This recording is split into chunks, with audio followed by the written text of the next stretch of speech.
오늘 이 시대는 가정이 흔들리는 시대입니다.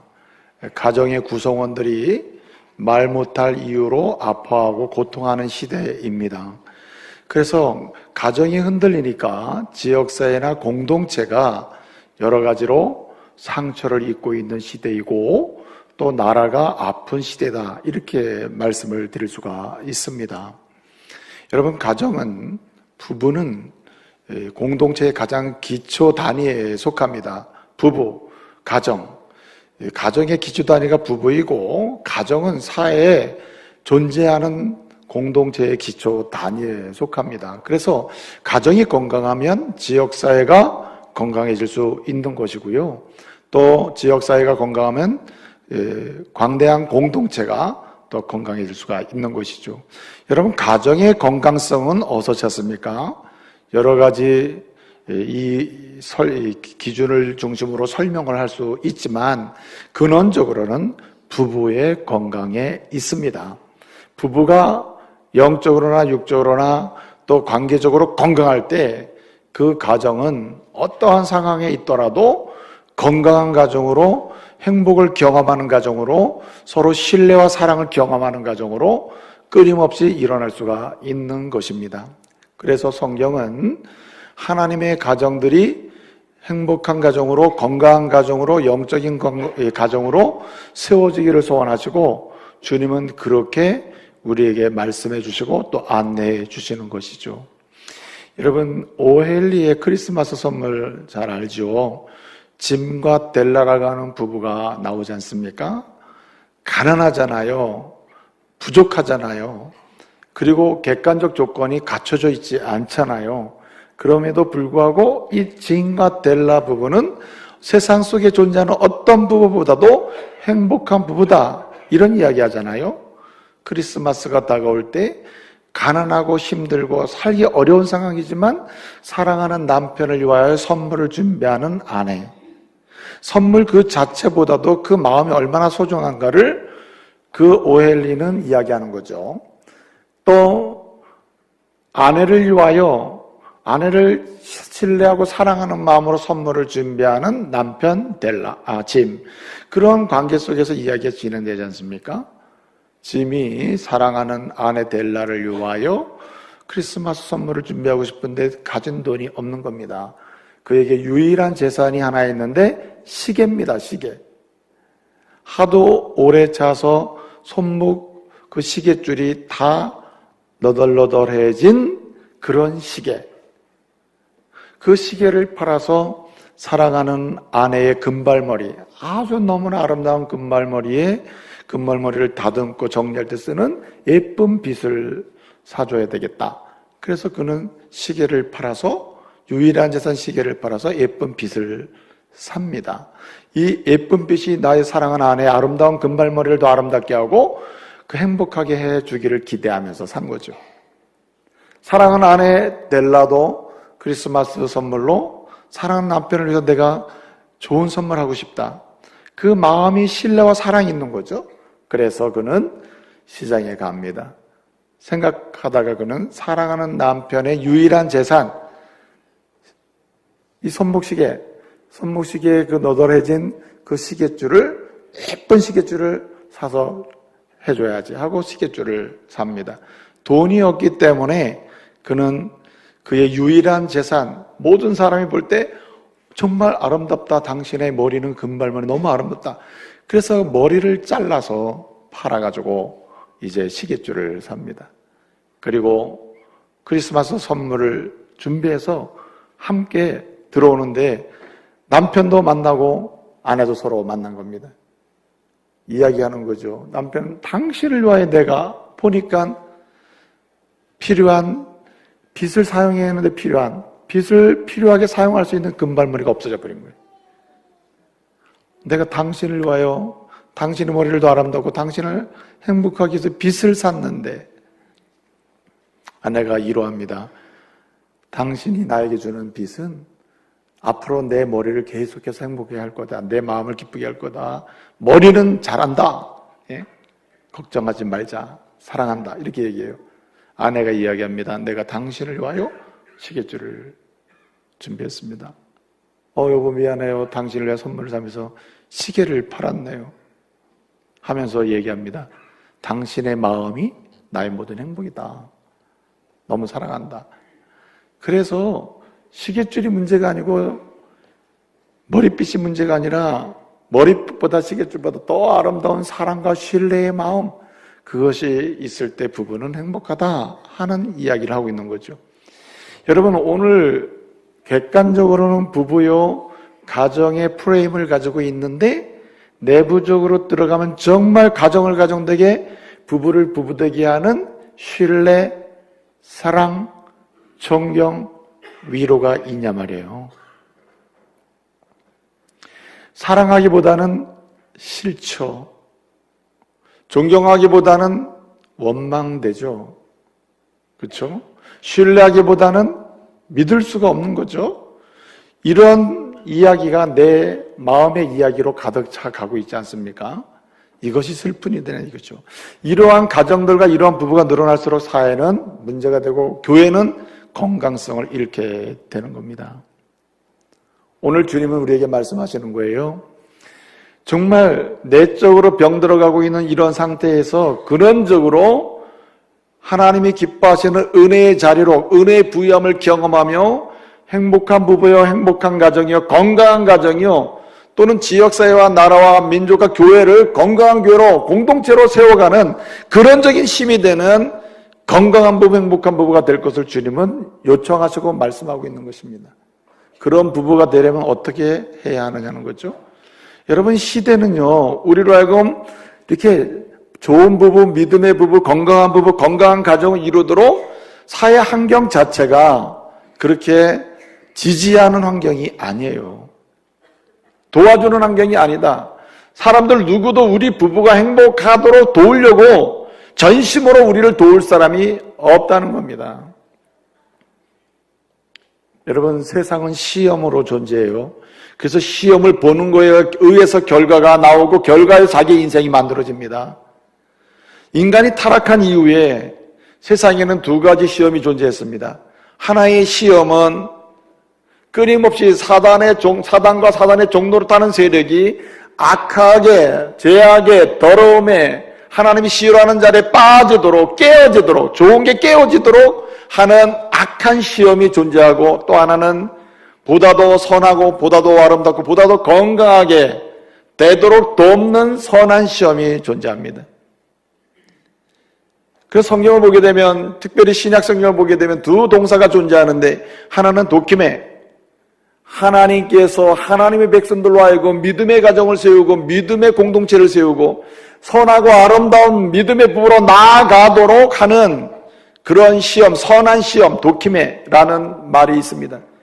반대로 사단과 사단의 종로로 타는 수많은 세상의 사람들, 영적 세력들, 제도, 모든 것을 통해서 끊임없이 사람을 시험하는, 악하게 만들고 무너지게 만들고 병들게 만들고 쓰러지게 만드는 그런 시험, 그런 시험이 있다는 거예요. 페이라죠. 이런 시험이 존재해요. 그래서 시험의 싸움이라, 도킴의 시험과 페이라조 시험의 싸움이라. 여러분, 하나님의 사람들, 예수 그리스도를 믿고 믿음의 가정을 이뤘음에도 불구하고 끊임없이 사단이 시험하는 그 시험에 빠져서 페이라죠. 악하게 나가고 무너지는 쪽으로 나가고 병드는 쪽으로 나가고, 그리고 신뢰가 깨지고, 그리고 사랑이 깨지는 쪽으로 나가는 이런 시대가 되고 있다는 겁니다. 하나님은 오늘 말씀하시는 거예요. 너희는 그런 시험의 대상이 아니라 하나님의 사람으로 믿음을 더 견고하고 사랑을 부유하고 신뢰가 부유하게 만드는 하나님의 시험, 사랑이 있는 시험에 참여하는 사람이 되라고 말씀하시는 거예요. 오늘 바리새인들이 예수님을 시험하고 있습니다. 예수님을 시험해요. 그 시험이 무엇입니까? 페이라죠. 예수님의 사역이 무너지게 하고 진리를 훼손하고 예수님을 통해서 세워지는 믿음의 가정들이 흔들리게 만드는 그런 악한 시험을 바리새인들이 하고 있는 거예요. 그리고 주님은 그 시험을 이기는 방법을 알려주고 있습니다. 직접 그 시험을 이김으로 모든 오고 오는 믿음의 사람들, 믿음의 부부들이 그 시험을 이기면서, 그 방법을 이기면서 하나님의 가정의 기쁨을 누리도록 주님은 원하시고 축복하고 계시는 거예요. 사랑하는 성도 여러분, 오늘 이 시간 주의 말씀을 통하여 정말 주님의 은혜를 누리는 부부여 가정으로, 하나님의 거룩한 역사를 이루어가는 가정이여 부부로, 이 시대의 축복의 통로가 되는 믿음의 부부여, 건강한 부부여, 영적인 부부여, 영적인 가정으로 일어나는 귀한 은혜의 시간 되시기를 말씀으로 축복합니다. 여러분, 오늘 우리 예수님 받은 시험이 뭡니까? 어떻게 이혼해도 됩니까? 우리 예수님 뭐라고 얘기해요? 이렇게 말씀하시죠. 내 대답을 듣기 전에 구약성경이 뭐라고 얘기하느냐, 모세의 계명이 뭐라고 얘기하느냐 알고 있지 않느냐, 이렇게 묻죠. 반문을 합니다. 그때 바리새인들이 이렇게 대답합니다. 모세의 계명, 구약성경에는 이혼 증서를 써주고 이혼해라고 돼 있습니다, 이렇게 얘기해요. 그때 주님이 다시 대답합니다. 5절에 뭐라고 대답하냐면, 그러한 이혼 증서를 써주고 이혼하라고 하는 모세의 계명은 왜 그 계명을 주셨느냐? 사람들이 착하게 살고 있기 때문에 주신 게 아니라 사람의 마음이 뭐해서? 완악한 상태에 있기 때문에, 그 완악함으로 인해서 더 손해보거나 더 위험에 처하는 사람이 없도록, 더 큰 문제가 생기지 않도록 하기 위하여 이혼 증서를 써주고 이혼을 하라는 그러한 계명을 줬다고 말씀하는 거예요. 여러분, 주님이 이렇게 물었잖아요. 이혼해도 됩니까? 주님의 대답은 뭐였어요? 모세의 계명, 구약 성경의 말씀은 뭐라고 말씀하고 있습니까? 명하고 있습니까? 이렇게 물었잖아요, 예수님이. 그때 여기 명하고 있냐, 하나님 말씀은 뭐라고 말하고 있냐, 이렇게 물을 때 명하느냐 할 때 그걸 엔텔로마이라는 말인데, 이 말은 뭐냐면은 이례적이고 단회적인 사건을 강조하는 겁니다.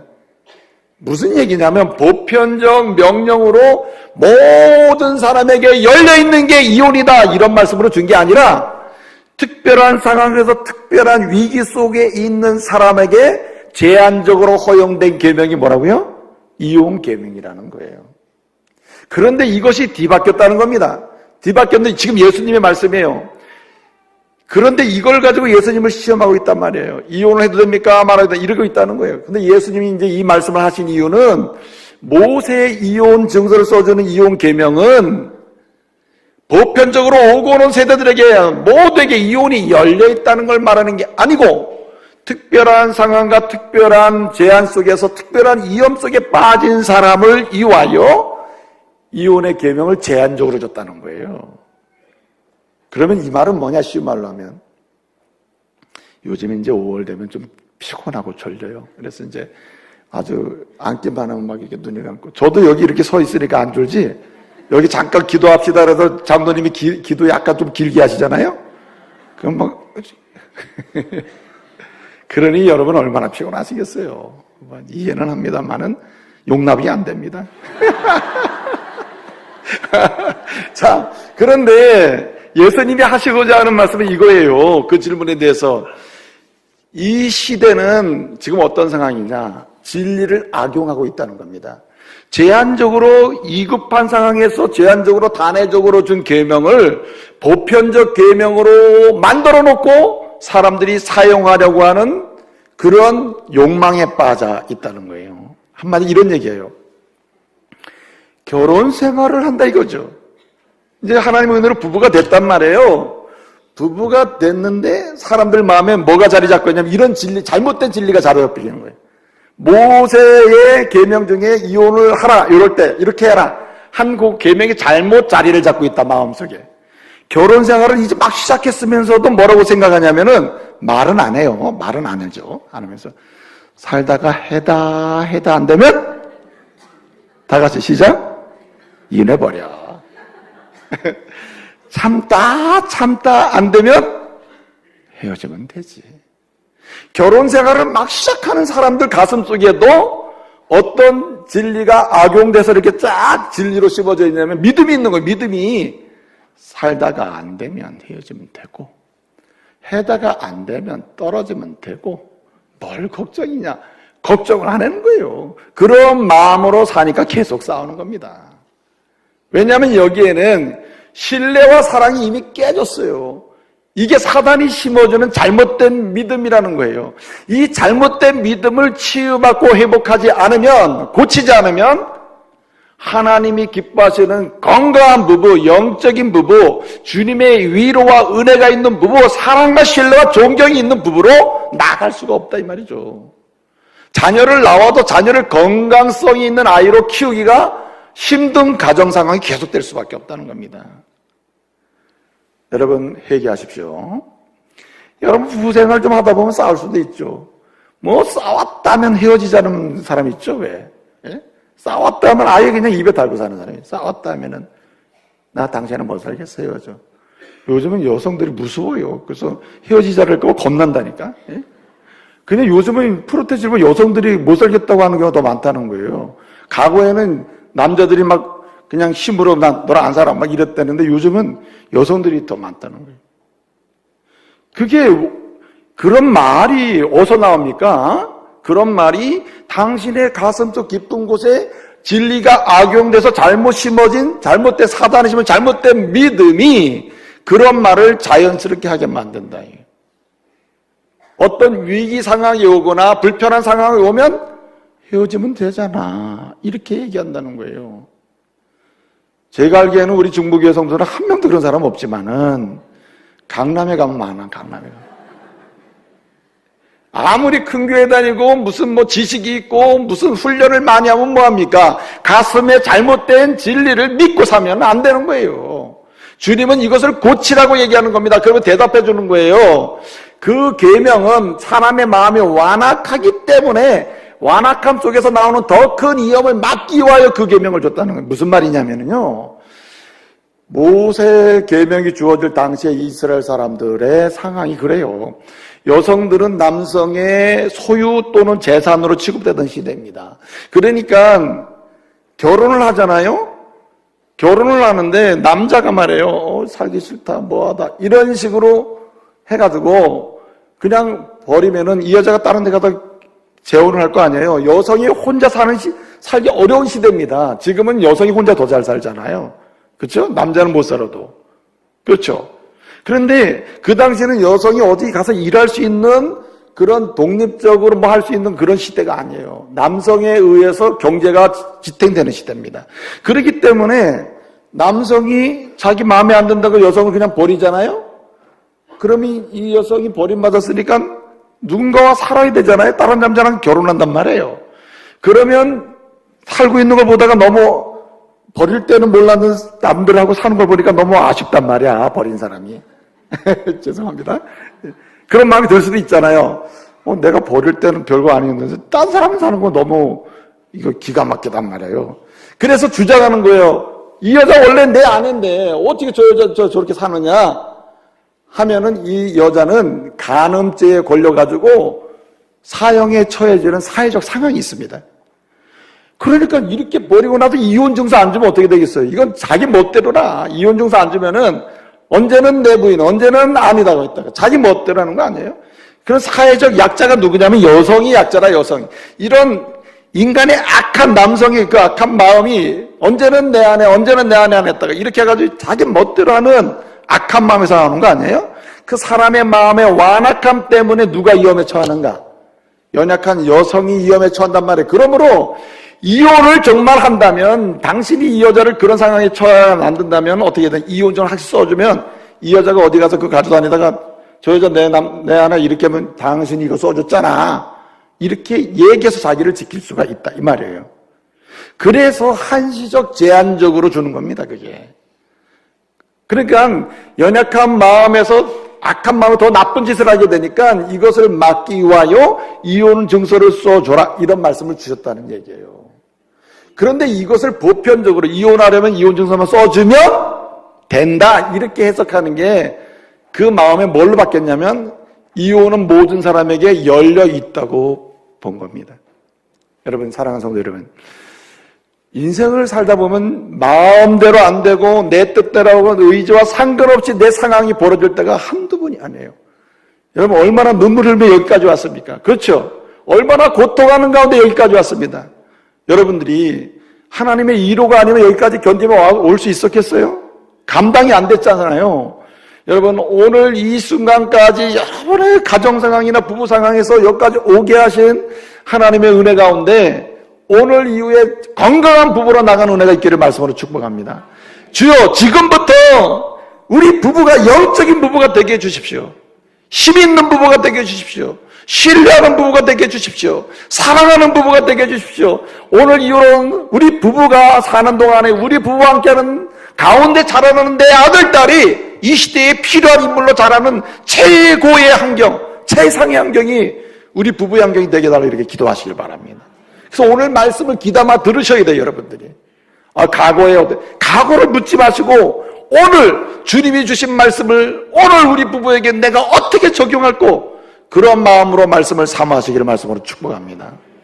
그러면 이렇게 우리 마음속에 새겨져서 이혼을 할 수 있다. 그렇기 때문에 건강한 부부가 안 돼요. 좀 잘 살다가 문제 생기면은 헤어지면 되지. 언제 헤어져? 시점만 정하는 시점만. 어떤 분은 시점을 정하고 있더라고요. 애들 다 크면. 어떤 분도 시점을 좀 넓게 잡아서 애들 결혼까지. 말도 안 하고 결혼까지 참겠다고 사는 사람이 있어. 우리 교회도 보면. 그래서 내가 안 된다고 뭐하러 그렇게 사냐고. 지금부터 고쳐서 어떻게 하느냐. 영적인 부분으로 일어나자는 거예요. 할렐루야. 참자. 연금 탈 때까지만 참자. 요즘은 연금은 헤어지면 반으로 찢어준다면서요. 그때까지 지금 나가면 연금도 못 받으니까 독해. 아주 독해. 이게 지금 그렇죠. 그런데 그렇게 살면 안 된다. 하나님의 사람들은 오늘 주시는 말씀을 통해서 주여 우리 부부의 연약함은 치유해 주시고 아픔이 있으면 고쳐주시고 그래서 영적인 부부요, 은혜의 부부요, 신뢰와 사랑이 있는 부부요, 하나님 앞에서 하나님이 원하시는 부부로 나가게 해주십시오. 이러한 은혜의 삶으로 다시 일어나시기를 말씀을 축복합니다. 자, 그러면 어떻게 되느냐? 요 믿음을 바꿔야 된다는 거예요. 이혼할 수 있다라는 이런 잘못된 진리를 악용한 요 믿음을 바꿔서 주님은 이렇게 말합니다. 따라하세요. 부부는 한 몸이다. 한 몸이다고 믿고 살라는 말입니다. 부부는 한 몸이다. 여러분, 결혼은요, 둘이서 잘 살라는 게 아니에요. 성경적 결혼은 둘이서 잘 살아보세요 하는 게 아니고 둘이서 뭐 돼서 살아요? 한 몸 돼서 사세요 하는 거예요. 그러니까 여기에 한 몸 돼서 사세요 했는데 한 몸이 됐단 말이에요. 찢어져. 그런 찢어지는 상태가 이거는 상처란 말이에요. 여러분, 자기 몸을 특별한 이유 없이 찢어지는 사람이 있어요? 그런 사람 없잖아요. 그래서 오늘 주님은 말합니다. 뭐라고 말씀하시냐면 믿음을 바꿔라. 진짜 믿어야 될 진리를 당신의 가슴속에 심어라. 뭐냐? 부부는 뭐다? 한 몸이다 라는 믿음으로 살아야 돼. 이게 창조 원리 아닙니까? 하나님 남자와 여자를 만드시고 돈도 몇 필이 필요하니 이렇게 해서 어떻게 둘이 한 몸을 이룰지라. 부모를 떠나 한 몸이다. 그래서 뭐라고 했습니까? 오늘 본 말씀 보게 되면 하나님이 짝지으신 것을 사람이 나눌 수 없다. 하나님이 짝지어줬다. 여기 시인의 쑥새라는 말이거든요. 시인의 쑥새. 이 말은 짝지었다는 말이 이게 붙였다는 뜻입니다. 연합한다는 말 있잖아. 부부가, 남자가 부모를 떠나 아내와 연합하여 할 때 연합도 본드 개념입니다. 본드. 이게 붙여지는 거예요. 여러분, 강력본드 아시죠? 강력본드를 가지고 물건을 붙여놓고 물건을 뜯으려면 원래 붙였던 데가 안 떨어지고 딴 데가 떨어져. 아시죠? 이거는 깨지는 거지 원래 떨어지는 개념이 아니라는 거예요. 그렇기 때문에 주님은 뭐라고 말씀하냐? 한 몸이라는 걸 강조해서 하나님이 짝지으셨다. 그러므로 사람은 절대로 나눌 수가 없다는 겁니다. 여기 메코리조라죠. 코리조는 분단시킨다, 가른다는 거거든요. 가르지 말라는 거예요. 사람에게 가를 수 있는 권한이 없다는 겁니다. 그러면은 어떻게 하면 이렇게 한 몸이라는 믿음을 견고하게 갖고 그 부유함을 누리면서 건강한 부부로 나갈 수 있느냐? 첫째는 오늘 말씀을 통해서 뭐가 돼? 첫째는 항상 함께 하기를 힘써야 한다는 겁니다. 따라합시다. 항상 함께 하기를 힘써라. 여러분, 부부가 함께 해야 될 일이 뭐가 있을까요? 부부가 함께 하기를 힘써야 될 게 뭐가 있을까? 기본적인 게 두 가지가 있습니다. 하나는 먹고 마시는 거예요. 함께 먹고 마시는 것. 두 번째는 함께 잠자리를 하는 겁니다. 이게 부부의 시작이에요. 함께 먹고 마신다. 여러분, 아담과 하와가 왜 타락했죠? 하와가 하나님의 먹지 말라고 하는 선악을 알게 하는 나무의 실과를 사단의 유혹에 빠져가지고 따먹었죠. 그리고 따먹은 다음에 하나를 싹 따가지고 아담에게 가져왔죠. 내가 먹어봤는데 기가 막히게 맛있다. 줬잖아요. 그럼 먹죠. 자, 먹을 때 잘 들어보세요. 함께 먹는 걸 그렇게 중요해요. 근데 왜 이 아담과 하와의 문제가 생기냐면 함께 안 먹어.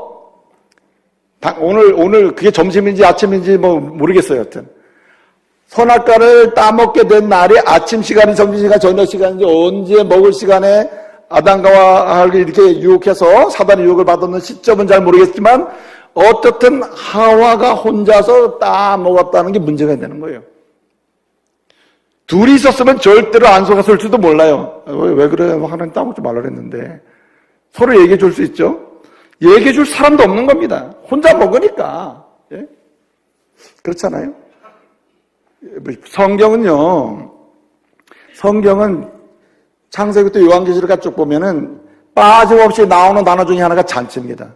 잔치. 잔치의 특성은 뭡니까? 안 먹고 하는 잔치 있어요? 여러분 절대 안 가잖아요. 잔치는 먹어야 되는 거예요. 그렇죠? 먹는 데서 잔치가 시작되는 거 아닙니까? 다 사람들이 이제 먹자고 하는 일이라고. 근데 먹는 게 중요한 겁니다. 부부도 그래서 성경에 나오는 게 잔치라는 제목이 계속 나와요. 잔치. 구약 성경에서 미시케라는 게하고 리시토트라고 하는 이 잔치 단어가 두 개가 나오는데 다 같은 잔치인데도 불구하고 먹으면 먹을수록 생산, 하나님의 뜻이 이루어지고 뭔가 긍정적인 사역이 일어나면서 썼던 독특한 단어가 리시토트라는 말이에요. 그게 이제 잔치, 먹고 마시는데 뭐가 역사가 일어나는 겁니다. 부부에게 있어서 함께 하기를 힘써야 될 것 중에 함께 나누는 거예요. 먹고 마시며 사는 겁니다. 요즘 시대는요, 새끼를 밖에서 다 먹고 오는 남편이 제일 사랑받는다니. 예? 아침은 안 먹는다. 아예 아침 밥맛 없어서 안 먹어. 먹고 싶지만은 밥맛 없어 안 먹어. 이렇게 하고 나가는 남편. 점심은 거기서 먹고 저녁도 들어와서 먹고 싶지만 밖에서 대충 사 먹고 들어오는 남편. 이런 남편이 아내를 정말 사랑하는 남편 이렇게 생각된다는 거예요. 여러분 이게 얼마나 많은 문제를 야기해요. 여러분 보세요. 먹는 데서 일이 생깁니다. 먹는 데서. 함께 먹고 누구랑 나누냐에 따라서 그 사람의 인생의 방향이 생겨버려요. 그렇기 때문에 최소한 하루의 삶을 살아가면서 우리는 어떻게 해야 되는지 사랑하는 아내와 남편과 함께 먹고 마셔야 돼요. 하여튼 라면을 끓여 먹든지 떡볶이를 먹든지 중요한 거는 함께 먹고 마신다는 거예요. 어떤 분은 아내가 밥을 안 해줘요. 그 무식한 남자예요. 아내가 밥을 안 해주면 자기가 밥을 해서 나눠줘야지. 이러면 우리 어르신들한테 혼난다고요. 우리 김 목사 완전히 자유주의다. 진보적 리버럴하다 이렇게 해서 지금. 여러분 아내가 대부분 밥을 해주면 아내가 힘들어할 때 남편도 밥할 수 있는 거 아니에요? 예? 떡볶이도 해줘주고 라면도 끓여 먹고 예? 아내가 못 일어나면 피곤하신가 보다 이거 밥 해서 먹고 나가고 예? 들어왔는데 아내가 주무시면 아이고 오늘 하루 너무 노동이 많았나 보다 하고 뭘 밥을 해서 나눠주고 이래야 그게 되는 거죠. 남편들은 아멘 안 해죠. 아내가 잘해야죠. 아내가 어떻든 간에 함께 먹고 마시는데 중요한 건 이런 겁니다. 아내가 사랑하는 남편을 생각 우리 남편이 오늘도 일하러 가고 또 일하고 들어왔다. 이 아내가 남편이 얼마나 귀합니까? 나에게 하나님 이런 남편을 주셨으니 내가 이 남편을 위해서 어떻게 좋은 음식, 맛있는 음식 해줄까라는 마음을 다해서 준비하는 것.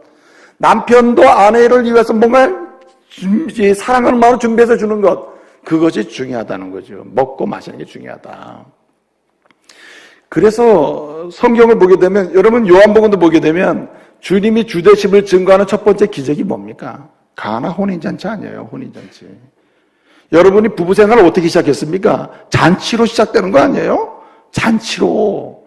그러므로 여러분은 잔치 인생을 살아야 되는 잔치 인생의 핵심은 함께 먹고 마시는 일에 힘써야 됩니다. 그래서 저는 그런 말씀 드리고 싶어요. 하루에 한 끼라도, 적어도 한 끼라도 부부가 늘 함께 식사하기를 힘써보라.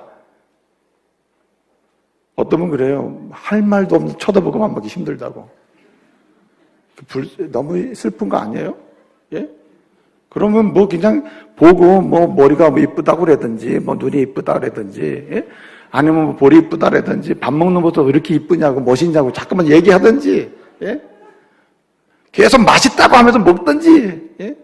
그래야 되잖아요. 네? 그럴 때에 여기에 부부의 신뢰와 사랑이 깊어지게 된다는 거예요. 그런데 여기 먹고 마시는 것은 이걸로 끝나지 않습니다. 먹고 마시는 삶은 함께 잠을 자는 데로 가요. 이 동침이라는 게 중요합니다. 근데 이 동침이 무너진 시대가 됐다. 이게 동침이 왜 무너졌냐, 현대사회가. 동침이 무너진 시대는 사회적으로, 사회문화적으로 이미 바뀌어서 다 만족을 누리고 있기 때문에 그래요. 성적으로 또는 정서적으로 누리는 쾌감이 이미 사회적으로 자기 혼자 다 뭔가 해결할 수 있는 겁니다.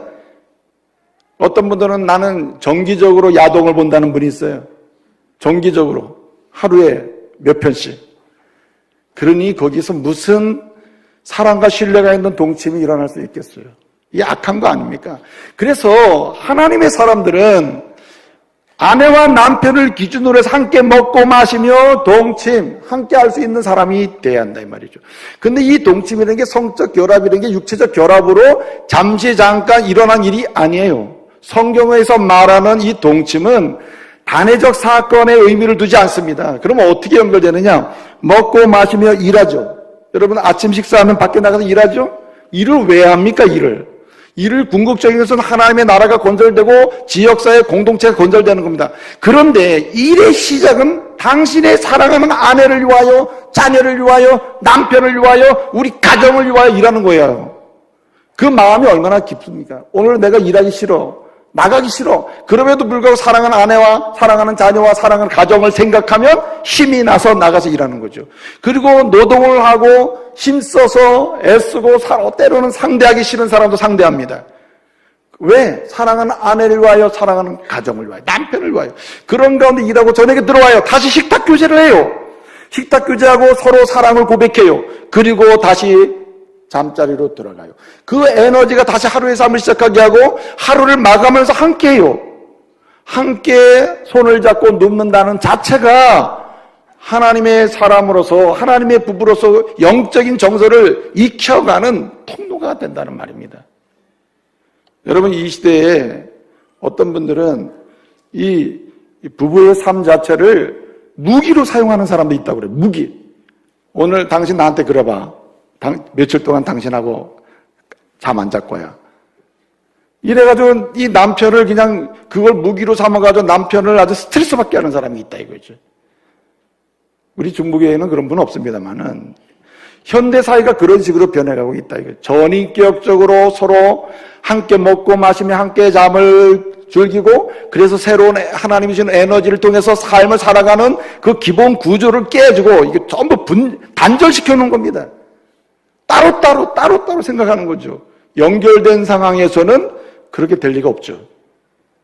그러므로 여러분 한마디로 함께 먹고 마시며 함께 삶을 즐기고 그리고 함께 삶을 살아가는 은혜가 있기를 말씀으로 축복합니다. 이거는요 의도적으로 노력해야 돼요. 함께 하기를 힘써야 됩니다. 그런데 더 중요한 것은 뭐냐면 이렇게 함께 먹고 마시며 함께 잠을 자며 함께하면 그 일에 힘들 때 이것이 가능하게 되는 것이 뭐냐면 힘들 때 함께 해야 돼요. 힘들 때. 여러분 남편이 힘들 때 아내의 위로가 필요한 거 아닙니까? 아내가 내적으로 정신적으로 이렇게 심리적으로 고통을 갈 때 남편의 위로의 말 한마디가 필요한 거 아니에요. 그렇죠? 근데 여러분 어떻게 합니까? 여러분 욥기 2장 9절을 보게 되면 욥이 얼마나 아픕니까? 온몸이 아프고 자식 다 잃고 물질 다 잃고 그 정도 되면 아내만이 힘이 되는 거 아닙니까? 아내가 뭐라 그래요? 차라리 하나님 욕하고 죽어. 이렇게 얘기합니다. 이 말도 감당하기 어려운데 그 다음에 떠나가 버려요. 함께 못하겠어 당신 같은 남자하고. 아니 욥이 아내한테 잘못한 거 있어요? 없잖아요. 돈 잘 벌고 아내 자식도 많고 잘 양육하고 믿음으로 잘 살았다. 그런데 함께 못하는 거예요. 힘들 때 함께 못하는 아내는 여러분, 남편은 어떻습니까? 하나님이 진정으로 부부에게 주시는 영적인 위로와 기쁨을 만끽할 기회가 없는 거예요. 여러분, 이삭을 보세요. 창세기 24장 67절인가 거기 보게 되면 이삭이 엄마가 돌아가셨어요. 예? 사라가 죽었다 이 말이에요. 사라가. 예? 사라가 죽고 나니까 자기를 사랑하는 엄마가 죽으니 얼마나 마음에 슬프겠어요. 장례를 마쳤어요. 이 슬픈 마음, 답답한 마음, 상처받은 마음 어디 위로받을 데가 없는 겁니다. 누굴 통해서 위로받았다 그랬어요? 예? 리브가, 그 아내 리브가 이삭이 장례 후에 모친을 잃은 상사 후에 누구를 통해 위로를 받았더라? 리브가를 통해 위로를 받았다라 했어요. 여러분, 이웃집 아저씨도 아내도 누구도 위로가 안 된다니까요. 진실로 함께 먹고 마시며 잠을 자고 함께 살아가는 사람, 함께 힘들어할 때 그 사람의 위로는 모든 것을 극복하게 만드는 거란 말이에요. 그렇기 때문에 이렇게 함께 위로하고 갈 수 있는 이런 사람 있잖아요. 이 사람이 주의할 게 있어요. 그게 무엇인가 하면은 그 주의할 게 뭐냐면 책임을 전가하는 겁니다. 함께하면서 책임을 전가하는 습관은요, 함께하는 그 가치와 능력을 상실하게 만들어요. 함께 살면서도 계속 피곤한 이유가 뭐냐면 이유를 다 상대 배우자에게 돌리기 때문에 그래요. 여러분, 아담이 하나님께 책망 듣죠. 너 왜 그렇게 숨어 있느냐? 너 왜 그 선악과를 따먹었느냐? 아담이 뭐라 그래요? 하나님이 내가 달라고 하지도 않았는데 하나님이 내게 주신 그 여자가 선악과를 따가지고 내게 먹으라고 내게 주어서 내가 먹었습니다. 그러므로 책임은 나한테는 없고 첫째는 가까이 있는 여자에게 그 다음에 여자를 주신 하나님께 있습니다. 이렇게 얘기해요. 책임을 전가하잖아요. 그러니까 그 순간에 어떻게 됐습니까? 아담과 하와가 따로따로 있는 거 아니에요. 결국 다 떨어지는 거 아니에요. 깨어지는 거 아닙니까? 그렇죠? 여러분, 그렇기 때문에 함께함을 지속하는 데에는 당신이나 나나 하나님 앞에서 어때요? 연약한 상태로 지음받았음을 인정하면서 서로 이해해야 되는 거죠. 여러분, 아담이 하나님께 물었대요. 뭐라고 물었냐? 하나님, 왜 내 사랑하는 아내는 하와를 이렇게 이쁘게 만들었습니까? 그래야 네가 이뻐할 거 아니냐, 사랑할 거 아니냐. 그런데요, 우리 아내가 너무너무 이뻐요. 예? 너무너무 착하게 생겼어요. 이쁜 거에다가 착하기도 해요. 하나님 이렇게 착하게 만들었습니까? 그래야 내가 귀엽게 여길 거 아니냐. 그런데 하나님, 죄송한 질문인데, 하나님, 우리 아내가 다 예쁘고 착하긴 한데 좀 맹한 데가 있어요. 왜 그렇게 맹하게 좀 지어놨죠? 그랬더니 하나님이 가만히 계시다 이렇게 얘기했다는 거예요. 야, 맹한 데가 있으니까 너 같은 놈 좋아하지. 예? 여러분, 함께하는 사람이 나는 완벽하다 이러고 있는 동안은 함께함의 기쁨을 누릴 수가 없다 이 말이에요. 어떻게 되느냐? 당신이나 나나 함께하지 않으면 하나님의 은혜를 나눌 수가 없다. 한 몸이니까 그렇게 해야 된다는 거죠. 한 가지 여기 드릴 말씀이 또 있습니다. 뭐가 있냐면은 함께하기를 힘쓸 뿐만 아니라 또 한 가지 뭐냐? 함께 하면서 돕기를 힘써야 된다. 항상 돕기를 힘써야 된다. 돕는 자로 서야 된다. 돕는 자로. 여러분, 에베소서 5장을 보게 되면 사랑하라. 아내를 주께서 교회를 사랑하고 아내는 남편에게 복종하라. 이렇게 얘기했습니다. 근데 이 복종하고 사랑하는 게 다 뭐냐면은 돕는 자의 위치에 서라는 거예요. 창세기 2장 18절 말씀 보게 되면 뭐라고 있습니까? 이런 말씀이 있죠. 독초하는 것이 좋지 못하니 내가 돕는 배필을 지으리라. 돕는 배필. 이 돕는 배필이라는 말이, 돕는다는 말이 에제르라는 말인데, 에제르라는 이 말은 어디에 많이 쓰인 말이냐면 하나님께 많이 쓰인 말이에요. 하나님이 우리를 도울 때, 우리를 도우시잖아요. 우리를 도울 때 여러분 어떻게 돕습니까? 하나님이 우리를 도울 때 네가 나를 도우면 내가 도와주겠다 이렇습니까? 안 그렇잖아요. 전능하신 하나님이 일방적인 은혜로 우리를 도우시는 거 아니에요. 내가 너를 돕게, 내가 너를 돕겠다, 너가 너를 함께하겠다 하잖아요. 주는 나의 돕는 자시라. 주는 나를 인도하시는 분. 주는 나의 피난 자시라. 이게 뭡니까? 주님의 일방적인 도움 아니에요. 능력 아닙니까? 근데 그 에제르를 하와에게 썼단 말이에요. 그 말은 뭐냐면은 도와줄 것을 기대하고 조건으로 도와서도 안 되고, 내가 일방적으로 사랑하는 아내는 나는 뭐 하는 사람? 돕는 자라는 자세로 해야 된다는 거죠. 아내는 남편을, 남편은 아내를, 아내는 남편을 이렇게 돕는 자에 서야 된다. 돕는 자. 여러분, 여기 돕는 자에 선다는 이 말은 도움받을 걸 전제로 하는 게 아니에요. 한 몸인데 무슨 도움받는 걸 전제로 합니까? 그렇죠? 도움받는 걸 전제로 하는 게 아니라, 그렇다고 해서 이 에제르가 우리에게 쓰였다고 해가지고 하나님처럼 우리가 완전하고 능력이 있다는 것도 아닙니다. 그것은 무엇입니까? 일방적으로 우리도 돕는 자세로 아내와 남편을 대하다 보면 주님이 은혜를 주셔서 나 역시 도움을 받게 된다는 거죠. 잠언 12장 4절을 보게 되면 어진 여인은 지아비의 면류관을 했습니다. 사랑하는 남편을 훌륭한 사람 되게 하는 사람은 누구냐? 어진 여인이다. 여러분, 성공적인 아내와 남편 뒤에는 항상 훌륭한 아내와 남편이 있어요. 그 성경은 어진 여인이요, 어진 남편이요, 지혜로운 남편이요, 지혜로운 여인으로 설명합니다. 잠언 14장 1절을 보게 되면 지혜로운 여인은 그 집을 짓거니와 그렇지 않는 미련한 여인은 그 집을 자기 손으로 허문다 그랬습니다. 근데 여기 지혜롭고 어진이라는 말의 근원적인 의미는 뭐냐면 돕는 겁니다. 돕는 거.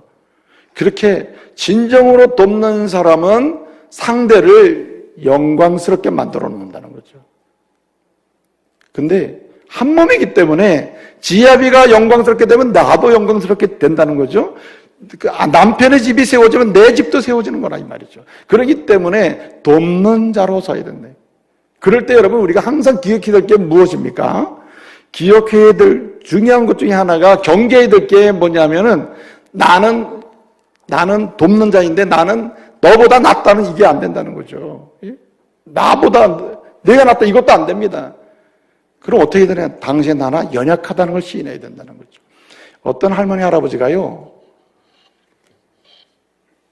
식당에 가서 식사를 했답니다. 평생을 잘 살아왔는데 할머니가 식사를 하면서 안경을 거기 놓고 나온 거예요. 집에 도착할 때까지도 안경을 놓고 나온 줄 모르는 거예요. 집에 다 도착하니까 여보 내가 안경을 놓고 왔어. 다시 가서 안경을 가져와야 되는데 같이 갑시다. 남편이 아무 말 없이 나가자고 그 차를 태웁니다. 그리고 출발하면서부터 잔소리하는 거예요. 그렇게 정신줄 놓으면은 일찍 죽어. 왜 그렇게 정신이 없느냐? 안경 없이 어떻게 여기까지 왔느냐? 사람이 왜 그러냐? 어때 평생 그 모양이냐? 막 할머니를 막 구박을 하는 거예요. 이 할머니, 그러면 그럴 줄 알았다. 조용히 나오는 게 이상하다 그랬어. 그리고 그냥 그 말을 계속 들고 스트레스 받으면서 그냥 참고 갑니다. 식당에 다 도착할 무렵이 되니까 이 할아버지 갑자기 말을 안 하는 거예요. 조용해지는 거예요. 그렇게 막 잔소리하고 비난하고 비판하고 그러더니 말이 없는 거예요. 이 할머니가 이상하네. 왜 갑자기 말이 없지? 딱 내릴 때 되니까 이 할아버지가 얘기하는 거예요. 여보, 그 식당 들어가면 내 모자도 좀 가져와. 이 기만인 거 아니에요? 돕는 자의 이치라는 것이 여기 에제르, 우리가 에제르의 자세로 돕는 자로 쓸 때 이게 진정한 영적 법으로 갈 수 있는데 그 마음은 어떤 마음이 되냐면 나도 연약하다는 마음이 있어야 된다는 거예요. 오직 우리 당신과 나 사이에 우리 연약한데 우리의 연약함 속에서 서로 도울 수 있는 방식이 있다면 전능하신 오늘 찬양 참 은혜로웠어요. 예? 우리 주님이 주인이 돼야 한다 이 말이죠. 그렇게 서로 에제르가 되면 여러분 돕는 배필을 주실 때도 하나님이 주인으로 있을 때 에제르의 효과가 있는 거예요. 그렇게 된 거 아닙니까? 한 가지 기억하십시오. 부부가 영적인 부부 행복함으로 일어서려면은 이혼이라는 믿음에서 떠나서 한 몸이다 하는 믿음으로 부유함을 경험하려면은 어떻게 해야 되느냐? 함께 뭐 해야 되느냐?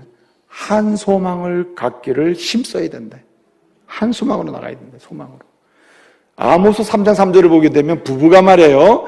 한 뜻으로 같이 하지 않으면, 뜻이 같지 않으면 어떻게 동행하겠느냐라는 말씀이 있습니다. 그 말은 부부가 영적인 부부로서 한 몸으로서 효과를 발휘하려면은, 그 능력을 체험하려면은 가장 소중한 것 중에 마지막이 뭐냐면 항상 하나의 소망, 같은 소망을 갖기를 힘써야 한다는 말이에요. 고린도서 6장 14절 보면 이런 말씀이 있어요. 믿음이 없는 자와 멍에를 같이 하지 말라. 이 말은 결혼에 관한 말인데 핵심은 뭐냐면 믿음의 한 소망을 가져야 된다는 것을 또한 강조해 주는 말씀이에요. 여러분, 제가 이런 말씀을 드리면 좀 그런데 우리 교회에 아주 이 믿음 좋으신 권사님이 계시거든요. 그 권사님 남편이 평생 예수를 안 믿는 거예요. 정말 이 권사님은 처음부터 결혼할 때 계속 예수를 잘 섬기고 있는데 안 믿는 거예요. 이 남편은 훌륭해. 왜 훌륭하냐? 아내가 돈 걱정 없게 해줍니다. 그리고 마음껏 치장하고 자기 삶을 영위하는데 문제가 없도록 공급해 줍니다. 훌륭한 남편이죠. 남편에 대한 불만이 없어요. 잘 해줍니다. 근데 어느 날 이 권사님이 70이 다 돼가시는 시점에서, 남편은 70이 훨씬 넘어갔고, 시점에서 어느 날 생각을 한 거예요. 이렇게 잘 먹고 잘 살고 남편이 벌어준 돈으로 먹고 쓰고 지금까지 재미있게 왔는데 이렇게 살다가 우리의 인생이 끝나는 것인가? 이런 생각을 한 거예요. 이렇게 끝나는 것인가? 이렇게 살다가 그냥 끝나는 게 부부인가? 이렇게 부부의 삶이 여기서 멈추는 거, 이 정도에서 멈추는 것인가? 그 마음에 질문이 생긴 거예요. 그러면서 이 권사님 마음에, 이건 아니다. 내 나이가 70이 돼가고 남편이 70이 훨씬 넘어갔는데 우리가 언제 어떻게 이 땅에서 종말을 고을지 모르는데 이건 아니다. 내가 믿고 있는 하나님을 내 남편도 함께 믿으면 좋겠다. 그게 부부의 마지막 완성된 모습이 아닐까. 그리고 하나님 나라를 소망하고 나는 두려움 없이 살고 있는데 내 남편이 이 정도에서 끝난다면 너무 슬프지 않느냐. 그래서 날짜를 정했대요.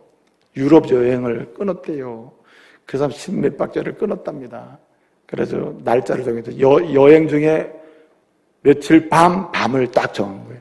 그리고 마음에 기도를 한 거예요. 하나님, 그 밤에, 그날 밤을 축복해 주십시오.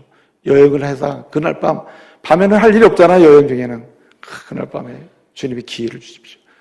그래서 여행을 하는데 구경하는 게 구경되질 않아요. 그냥 오직 그날 밤만 생각되는 거예요. 정해진 그날 밤. 드디어 그날 밤이 왔습니다. 그날 밤에 마주 앉고 차도 타고 온갖 아내로서의 서비스를 하면서 이제 얘기를 나누는 거예요. 당신과 내가 살아온 날짜가 너무 행복하고 당신에게 너무 고맙다. 내 인생을 지나보면 너무 고마울 뿐이다. 그런데 어느 시점에 내 인생을 마감해 당신과 함께한 인생을 이렇게 살다가 계속 살다가 마감해야 되는가 생각해보니까 너무 슬프더라. 나는 계속 비전이 있고 소망이 있는데 당신은 여기서 끝난다니까 너무 슬프더라. 내 남편과 아내가 이렇게 끝나는 게 너무 안 된다. 그래서 당신과 함께 오늘 밤에 이야기하고 싶다. 그래서 천국에 대한 소망을 얘기하고 복음을 얘기하고 그날 얘기를 했대요. 어떻게 됐을 것 같아요? 당신은 잘 믿어. 난 관심 없어. 그랬을 것 같아요? 그분이 교회를 나오기 시작했고 학습을 받았고 세례를 받았으며 저희 교회 집사가 된 줄 믿으시기 바랍니다. 그래서 두 분이 지금까지 살아온 인생의 마지막 단계에 같은 소망을 가지고 사는데 영적인 기쁨이 있는 거예요. 영적인 기쁨이. 세상에 어떤 조건이 안 돼도 모든 걸 견딜 수 있는 능력도 있는 거죠. 이런 믿음의 부부들로 일어나기를 말씀으로 축복합니다. 기도하겠습니다. 은혜로우신 아버지 하나님, 세상은 잘못된 신념과 믿음을 우리에게 심어줘서 오히려 하나님을 떠나게 하고 믿음의 행복을 경험하지 못하게 만드는 악한 시대입니다. 다시금 부부는 한 몸이다라는 믿음으로 주님이 주시는 부부의 부유함을 경험하는 행복한 부부, 그래서 행복한 가정, 그래서 이 시대에 필요한 쓰임받는 일꾼을 양성하고 배출하는 믿음의 부부 다시 되게 하여 주시옵소서. 예수님의 이름으로 기도합니다. 아멘.